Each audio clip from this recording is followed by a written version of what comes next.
오늘 하나님께서 우리에게 주시는 말씀 같이 보겠습니다. 마태복음 13장 53절에서 58절에 있는 말씀입니다. 마태복음은 신약 성경 제일 앞에 있습니다. 마태복음 13장 53절에서 58절입니다.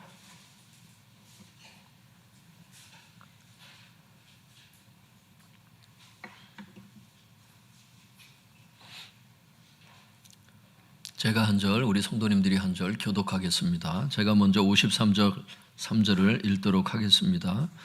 예수께서 이 모든 비유를 마치신 후에 그곳을 떠나서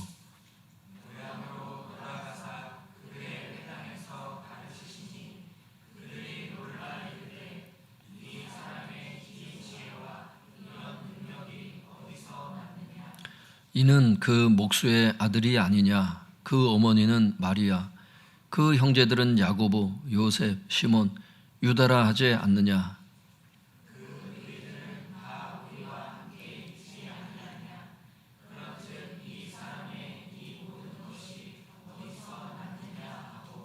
예수를 배척한지라. 예수께서 그들에게 말씀하시되 선지자가 자기 고향과 자기 집 외에서는 존경을 받지 않음이 없느니라 하시고, 그들이 믿지 않음으로 말미암아 거짓 많은 능력을 행하지 아니하시니라. 아멘. 말씀의 제목을 한번 따라해 주시면 감사하겠습니다. 고향 사람들에게 배척받으신 예수님. 우리 붙여서 해보겠습니다. 고향 사람들에게 배척받으신 예수님.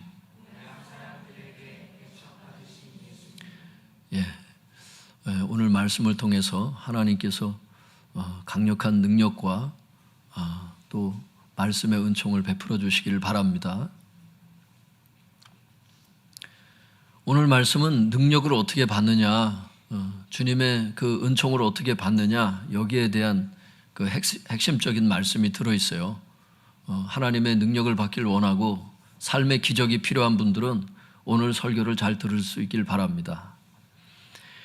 53절, 54절 같이 읽겠습니다. 시작. 예수께서 이 모든 비유를 마치신 후에 그곳을 떠나서 고향으로 돌아가사 그들의 회당에서 가르치시니 그들이 놀라 이르되 이 사람의 이 죄와 이런 능력이 어디서 났느냐. 53절에 보니까 예수님께서 이 모든 비유를 마치신 후에 이렇게 말씀하세요. 이 모든 비유가 뭐지요? 지금까지 했던 천국 비유들을 얘기를 하는 거예요. 주님께서 지금까지 천국 비유들을 계속 말씀하셨잖아요. 근데 예수님께서 이 천국 비유들을 마치신 후에 그곳을 떠나셨어요. 그리고 54절에 보니까 고향으로 가셨습니다. 예수님의 고향이 어딜까요? 여기에서 얘기하는 고향이 어딜까요? 누가복음 4장에 보면 예수님께서 자라나신 곳이 나사렛이라고 되어 있어요. 여기에서 이 고향은 나사렛을 얘기를 하는 거예요. 주님께서 나사렛에 가셔서 그들의 회당에서 가르치셨습니다. 한 가지 먼저 말씀드릴 것은 이 여기서 고향에 가셨다, 이것이 사실 두 번째 방문이에요. 마태복음에는 지금 처음 나오지만 다른 복음서 같이 입체적으로 보면은 지금 두 번째 방문이라고, 이것이. 어쨌든 주님께서 고향인 나사렛에 가셔서 그들의 회당에서 가르치셨어요. 가르치는 사역을 하셨죠. 이때 주님께서 가르치시기만 한 게 아니에요. 그 문맥을 보면 능력도 같이 행하셨음을 알 수가 있어요. 왜냐하면 그들이 놀라 이렇게 돼 있어요. 그 고향 사람들이 놀라 이르되 뭐라 그래요? 원문에는 이렇게 돼 있어요. 이 지혜와 능력들이 어디에서 이 사람에게 왔는가, 이렇게 돼 있어요. 주님께서 지혜로운 말씀만 하신 게 아니라 능력들, 복수로 이게 돼 있거든요. 복수로 주님께서 능력들을 행하신 거예요. 예수님은 영혼들을 추수하실 때 가르치는 사역과 치유 사역을 동시에 행하신 것을 알 수 있기를 바랍니다. 오늘도 말씀 끝나고 기도할 때 오늘 주님께서 두세 사람이 내 이름으로 모인 곳에 나도 너희들 가운데 있다고 주님 성경에 말씀하시는데, 두세 사람 이상이 지금 모여서 주님 예배하고 있는 이 자리에 주님께서 와 계신 줄로 믿습니다. 그렇다면 주님께서 가르치는 사역과 치유 사역을, 그 능력을, 기적을 행하실 줄로 믿습니다. 그러나 이 기적을 아무나 받아들일 수 있는 건 아니에요. 이 가르침의 사역을 아무나 들을 수 있는 게 아니에요. 여기서도 지금 잘 저를 쳐다보셔야 돼서 멍 때릴 수 있거든. 와 앉아있다고 다 은혜를 받는 게 아니거든요. 은혜를 받기 위해서는 노력도 필요한 거예요. 여러분 집중하셔야 돼요. 어쨌든 주님께서 가르치는 사역만 하신 게 아니고 능력도 행하셨음을 이 문맥에서 알 수가 있어요. 왜? 사람들이 이렇게 얘기를 하거든요. 이 지혜와 능력들이 어디에서 이 사람에게 왔는가? 여기서 놀라서, 이 놀라라고 하는 이 단어가 문자적으로는 제정신을 잃도록 때리다, 충격을 받다 이런 뜻이거든요. 제정신을 잃도록 뭔가 충격을 받는 거야. 뭐 때문에? 예수님의 지혜로운 말씀을 들었을 때, 예수님의 능력들을 지금 경험했을 때, 이걸 본 거야 지금 이 사람들이. 정신을 잃을 만큼 충격을 받았다는 단어거든요. 마치 한 대 얻어맞은 것처럼 너무 놀라서 아연실색했음을 나타내는 이런 단어라고 이렇게 설명이 되어 있어요. 하지만 그들은 의심의 말도 같이 합니다. 그게 의심의 말이에요, 성도님들. 제가 그 원문을 해석해 드린 게 어떤 말이요? 이 지혜와 능력들이 어디에서 이 사람에게 왔는가? 이게 의심의 말이야. 초자연적인 능력을 맛보면서도, 그래서 놀라면서도 의심의 말들을 하고 있는 거예요, 지금. 그래서 학자들이 이 구절을 이렇게 해석합니다. 그들이라는 건 이제 예수님의 고향 사람들이죠.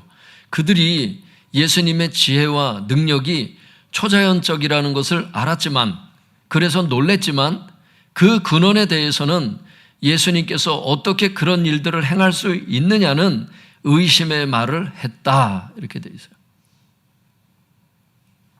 사람이 그럴 수 있을까요? 교회에서 이렇게 하나님의 말씀을 강력하게 듣고 주님의 치유가 강력하게 드러날 때,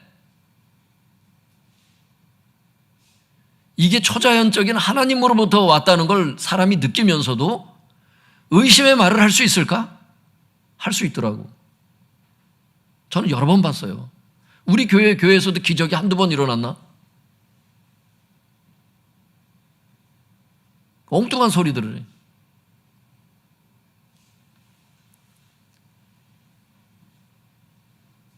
기적이 일어나는 걸 보니까 이상하다고. 기적이 안 일어나는 게 정상인가?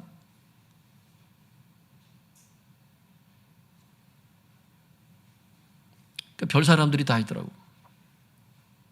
병 고침 받은 사람은 막 좋아가지고 막 이러는데, 그리고 막 기도를 막, 그런 사람들은 이제 또 은혜를 받았으니까 막 기도할 때 막 울고불고 하면서 막 쫙 하면서 막 소리 지르면서 기도하고 그러잖아요. 또 이래. 좀 조용히 좀 기도하지 시끄럽게 한다고. 그러니까 사람이, 좋은 사람이 있고 경험 못한 사람은 그러니까 객관적으로 보는 사람은 그 기쁨이 없는 거야. 저 사람은 기쁜데 나는 안 기뻐.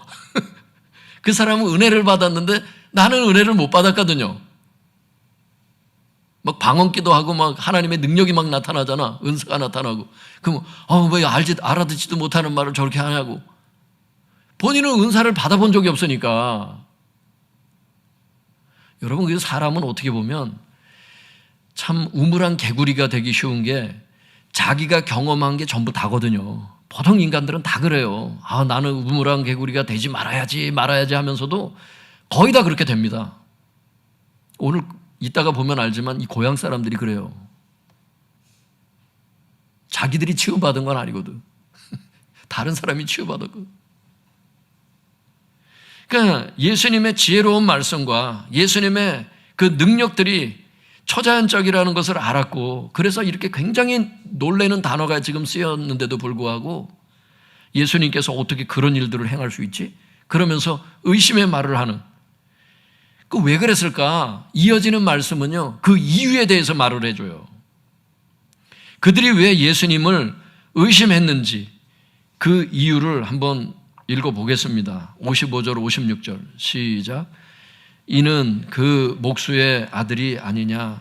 그 어머니는 마리아, 그 형제들은 야고보, 요셉, 시몬, 유다라 하지 않느냐? 그 누이들은 다 우리와 함께 있지 아니하냐?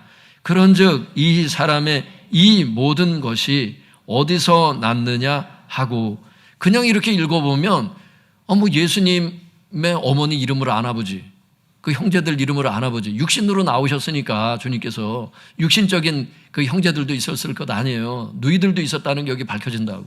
단순히 이름만 나열한 게 아니에요, 성도님들. 이걸 제가 원문으로 한번 읽어드릴 테니까 그 해석으로, 원문 해석으로 헬라어를 해석해서 읽어드릴 테니까 한번 비교해 보세요. 지금 한국말로 번역된 것하고 비교를 해보세요. 이 사람은 목수의 아들이 아닌가? 그의 어머니는 마리아, 그의 형제들은 야고보, 요셉, 시몬, 유다가 아닌가? 그의 누이들은 다 우리와 함께 있지 않는가? 그런데 이 모든 것들이 어디에서 이 사람에게 왔는가? 그러니까 이 모든 것들, 이렇게 복수로 되어 있어요. 왜 복수일까요? 이 모든 것들이 어디서부터 왔는가? 이 모든 것들이 뭐예요? 지혜와 능력들을 얘기를 하는 거예요. 예수님의. 고향 사람들의 이 말은 이런 뜻입니다. 우리는 이만큼 예수에 대해서 잘 알고 있어. 그런데 이런 평범한 인간이 어디서 지혜와 능력이 났겠어? 이런 뜻입니다, 이게. 예수님께서 공생애를 30살서부터 시작했잖아. 그러니까 29살까지의 삶을 알았을 것 아니야. 목수의 아들. 목수의 아들이 여러분, 이스라엘 그때 당시 예수님 당시에 직업군을 나눠놓은 게 있는데 직업이 한 30가지로 나눠지더라고. 목수가 28번째인가 그래요. 하층민이야, 예수님이. 그들이 볼 때는. 그러니 얼마나 우스웠겠어. 고향 사람들의 문제가 무언지를 여러분들이 아셔야 돼요. 그래야 똑같은 우를 범하지 않는다고. 고향 사람들의 문제가 무엇입니까? 공생애 이전 그들이 알고 있는 예수님에 대한 선입견,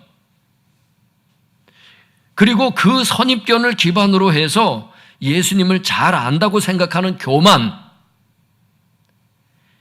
이것이 그들의 문제였어요. 그래서 결국 그들은 예수님을 의심했던 것입니다. 이게 이유가 나오는 거예요. 예수님을 왜 불신했는지. 예수님이 하나님의 능력으로 말미암아 하나님의 권능의 말씀, 지혜의 말씀을 전하고 강력한 능력들이 행해지는데도 예수님을 왜 믿지 못했느냐? 선입견과 교만 때문에 그랬어요. 예수님을 불신하게 된 거야. 그래서 어떻게 된 거예요? 57절은 이렇게 시작합니다. 원문으로 제가 해석해 드릴게요. 예수님을 배척한지라 이렇게 되어 있는데 원문엔 이렇게 되어 있어. 그래서 그들이 그분을 배척했다. 이렇게. 그래서 이렇게. 예수님에 대한 선입견. 그 선입견을 기반으로 해서 예수님을 내가 너무나 잘 안다고 생각하는, 예수님은 평범한 인간이라고 생각하는 그 교만한 생각이 결국 예수님을 불신하게 만들었다는 거예요. 그래서 예수님을 배척하게 됐다는 거예요. 그러니까 예수님을 구세주로 받아들이지 않았다는 뜻이죠. 예수님은 구원자이죠. 왕으로 오셨죠. 그런데 그 예수님을 영접하지 않고 배척한 거예요. 예수님을 구원자로 믿어야 기적이 나타날 거 아니에요. 그런데 그걸 배척했잖아, 지금. 필요 없다는 거야. 여러분도 그럼 있을 수 있거든요. 어떤 연유로 말미암아 교회에 대한 선입견이 있어. 하나님, 예수님 말만 들어도 듣기 싫은 이 선입견이 있는 경우 있어요. 사람들에게 상처를 받았다든지, 예를 들면 어떤 안 좋은 기억이, 어떤 선입견이 있을 수 있어.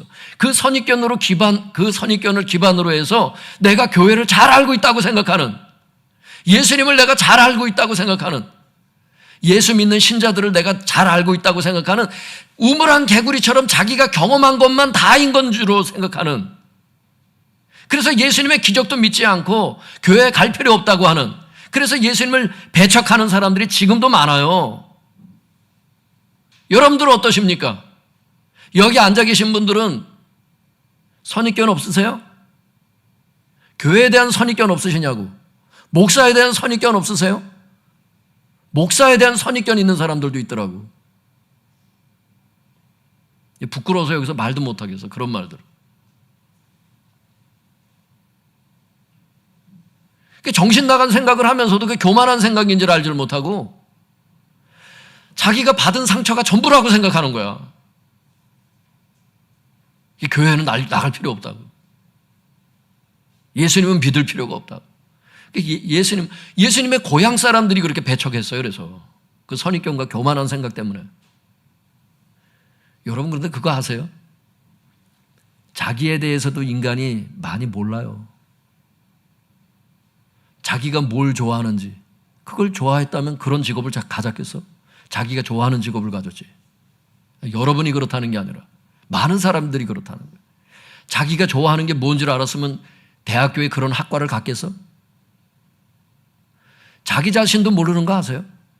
평생 살았던 자기 배우자가 뭘 좋아하고 뭘 좋아하는 음식이 있고 어떤 특징이 있고 어떤 말을 했을 때 뚜껑이 열리고 이런 걸 몰라요. 인간이 그렇게 몰라. 자식이 어떤 말을 했을 때 뚜껑이 열리는지를 모른다니까. 그러니까 열받게 하고 싸우는 거예요, 그게. 근데 하물며 예수님을 잘 안다고? 이 선입견과 교만의 생각이 결국 예수님을 배척하게 만들어버렸어요.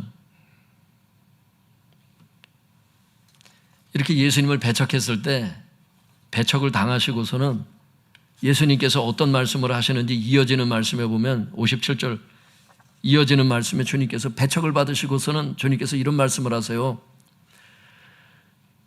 거기 57절 58절 같이 읽어볼까요? 시작.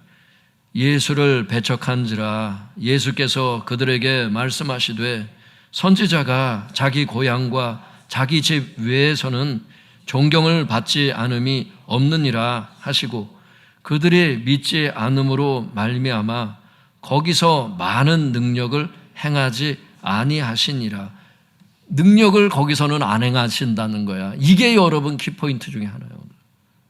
기적을 원하는데 기적을 행하지 않아. 그런 사람들에게는. 차근차근 한번 보겠습니다.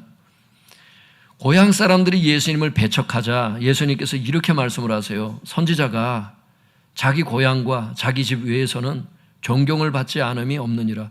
적어도 예수님을 그때 당시 사람들은 선지자로는 생각했었거든요. 그들의 생각을 놓고 주님께서 말씀하시는 거예요. 선지자가 자기 고향과 자기 집 외에서는 존경을 받지 않음이 없느니라. 그러니까 다른 데서는 존경받는다는 거지. 이게 격언이에요, 성도님들. 어떤 뜻이냐면 친밀한 사이일수록 멸시를 받게 된다. 친밀하면 더 잘해줘야 되는데 친하면 더 함부로 돼. 선지자도. 여러분, 예를 들면 예레미야 선지자가 그랬죠. 고향 사람들에게 거부를 당하죠. 가족들도 배척했어요. 어렸을 때 어떻게 커왔는지 알 거 아니야. 코 흘리고 다 컸겠지. 그런데 어느 날 하나님의 능력이 임함으로 선지자가 시작됐거든. 선지자 사역이. 가족들도 믿지를 않는 거예요. 고향 사람들이 배척하는 거예요. 오늘 예수님이 똑같은 일을 당하시는 거예요. 나는 안 그러겠다고, 나는 안 그러겠다고. 그 사람이 바리새인과 서기관들이야. 그런데 예수님이 오시니까 어때요? 똑같이 행하잖아. 우물한 개구리라니까, 인간은 어차피. 그러니까 하나님께서 영적인 눈을 열어주시지 않으면 다 똑같아. 우리도 다 똑같아.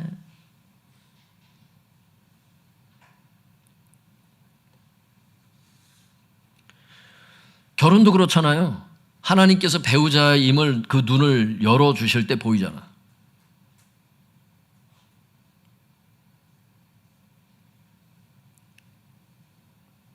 그 가치가 보이잖아. 저는 그렇게 생각합니다. 그 가치를 볼 수 있는 그 눈이 열린 게 하나님의 은총이야. 다른 사람 눈에는 아무것도 아니고 별걸 아닌데 내 눈엔 그게 열렸거든. 그 사람의 엄청난 가치가. 단점이 있어. 단점에 있는데도 불구하고 사랑이 그 단점을 다 덮을 때 결혼할 수 있거든요. 믿습니까? 뭐 모두 안 좋아, 모두 안 좋아, 다 안 좋아.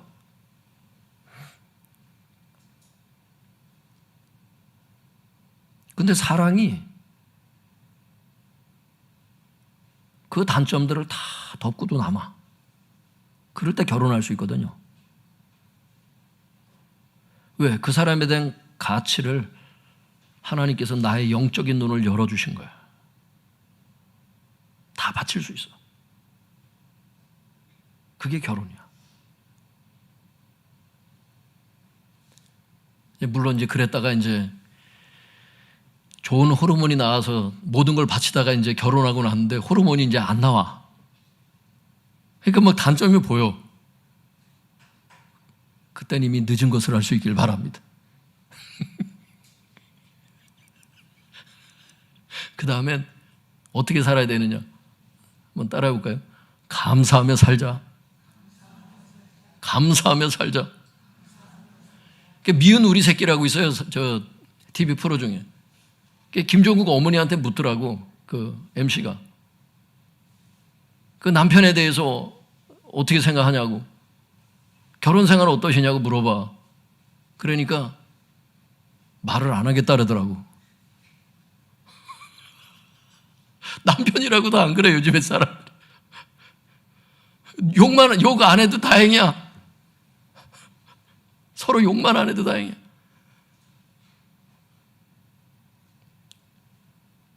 성도님들 잘 알면은 선지자로 다 잘 대접을 해줄 것 같은데 이 격언이에요. 친밀한 사이일수록 멸시를 받게 된다, 이 뜻이에요.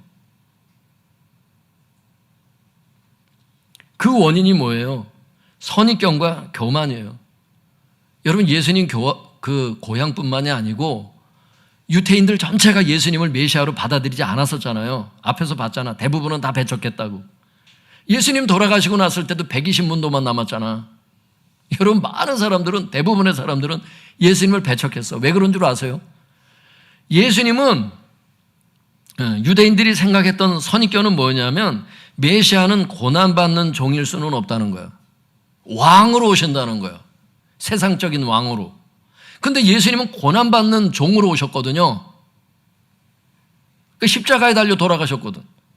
그러니까 예수님에 대한 그 선입견이 있다 보니까 유대인들이 예수님을 영접하지 않잖아. 그 선입견 때문에 자기는 메시아에 대한 정보를 잘 알고 있다고 생각했던 거야. 그러니까 선입견과 교만 때문에 결국 예수님을 구세주로 받아들이지 않고 배척을 한 게 유대인들이에요.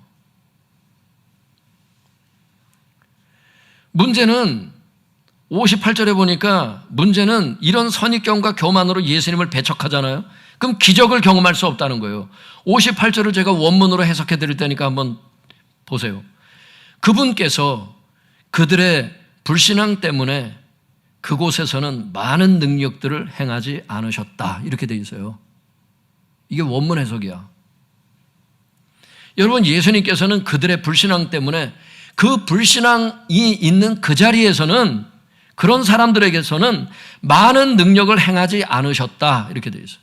그러니까 예수님께서 어떤 사람에게 기적을 베푸시는지 여기 나오는 거예요. 그러니까 초반에 말씀드렸잖아요. 기적이 필요한 사람, 예수님의 능력이 필요한 사람 오늘 설교 잘 들으시라고요. 여러분, 예수님은 당신을 믿는 자에게 능력을 행하십니다. 예수님은 당신을 불신하는 자에게는 능력을 행하지 않으세요. 이것은 마태복음 12장 38절 39절에서도 이미 말씀드렸어요. 이건 영적인 원리야. 이런 면에서는 회의주의자들, 불신자들, 예수님을 믿지 않는 자들은 예수님의 능력을 경험할 일이 영원히 없을 겁니다. 이 말은 예수님을 믿고 살아생전에 기적을 체험하며 살자. 할렐루야. 죽어서는 천국 가고 좋잖아. 근데 예수님을 배척하면 어떻게 돼? 선입견 때문에, 교만 때문에 예수님을 배척하게 되면 어떻게 되는 거예요? 살아생전에 기적은 없어. 혼자 노력으로 성공하면 다행이고 실패하면 전락하는 거, 그냥 그렇게 가는 거야. 예수님을 믿지 않는 사람들은 그렇게 가는 겁니다. 그의 삶에 기적 없고, 예수님을 배척했으니, 구원자를 영접하지 않았으니 어떻게 돼? 죽으면 지옥 가고. 그러니까 이게 두 가지 갈림길이 있어요. 예수님을 정말 온전히 믿고 행하면 기적을 경험하며 삶의 어려움이 지금 있는 것도 주님과 함께 숙제하면서 기적을 넘어가는 단계들에 있는 거 아니에요. 믿는 자들에게는. 그럼 살아생전에 기적을 경험하고 죽어서는 천국 가고. 불신자들은 어떻게 되는 거예요? 살아생전에 기적이 없어. 죽어서는 지옥 가. 어떤 길을 택하겠냐고. 성경이 묻고 있는 거예요, 지금. 우리의 마음을 비춰주는 겁니다. 선택하라는 거예요. 좋은 선택을 할 수 있기를 바랍니다. 사랑하는 성도 여러분, 예수님을 믿지 못하게 하는 선입견과 그 선입견을 기반으로 해서 잘 알고 있다고 하는 그 생각의 교만, 이것이 우리에게도 있다면 예수님 앞에 다 내려놓고 회개하시기 바랍니다. 그리고 예수님을 구원자와 왕으로 영접할 수 있길 바랍니다. 그런 자에게 예수님은 오늘도 많은 능력을 베푸실 것입니다. 믿고 기도하는 자에게, 믿고 예배하는 자에게 하나님께서 시시때때로 기적과 은총을 베푸시는 것을 봐오지 않습니까? 여러분이 증인이잖아요. 어려움의 고비에서 살려주시고 죽을 뻥에서 살려주시고 여러 가지 어려움에서 하나님께서 구원해내신 것을 여러분이 계속 체험하며 살고 있지 않습니까? 믿습니까? 이번에 어려움들도 극복하게 하실 것입니다. 그게 우리의 믿음인 것입니다. 이런 믿는 자들에게 하나님께서 구원해내신다는 거예요. 그러나 문제는 뭐예요? 예수님께서 지금 두 번째 방문이라고 말씀드렸잖아요. 첫 번째 방문은 어디 있었어요? 누가복음 4장 16절에서 30절에 예수님의 첫 번째 고향 방문이 나와요. 그때 사람들이 예수님을 배척하며 죽이려고 했다는 게 여기 나오죠. 주님께서 낭떠러지에 막 떨어뜨려 죽이려고 할 때 주님께서 유유히 그 가운데 그냥 뚫고 지나가시는 그 기적을 또 행하셨죠, 거기서. 근데 두 번째 지금 오셨을 때 또 배척한 거야. 예수님 입장에서는 예수님을 믿고 구원을 함을 받고 기적을 체험할 수 있는 기회를 두 번을 주셨어. 적어도 성경이 기록된 거는 두 번의 기회가 나오더라고, 고향 사람들에게. 더 나왔는지는 모르겠지만 지금까지 제가 볼 땐 그랬어요. 두 번의 기회를 주셨어. 근데 두 번의 기회를 다 날렸어. 그래서 그들이 지옥 간 거야. 살면서 기적을 경험하지 않고. 주님께서 기적을 행하지 않았다고 거기 나오지 않습니까? 저는 이런 생각이 들어요. 하나님께서 여기에 계신 분들 마찬가지고 여러분의 가족들에 대해서도 여러분 주변에서 전도했던 사람들 감사하게 생각하세요. 여러분들에게 기회를 주신 거예요, 하나님께서. 여기 나온 것 자체도 두 번째 기회를 주셨는지 몰라. 이번까지 날려버리면 예수님의 고향 사람들처럼 여러분의 인생이 끝날지도 몰라. 더 기회를 주실 수도 있지만 이게 마지막일 수 있는 사람들도 있을 수 있다는 얘기를 하는 거예요, 제가 지금.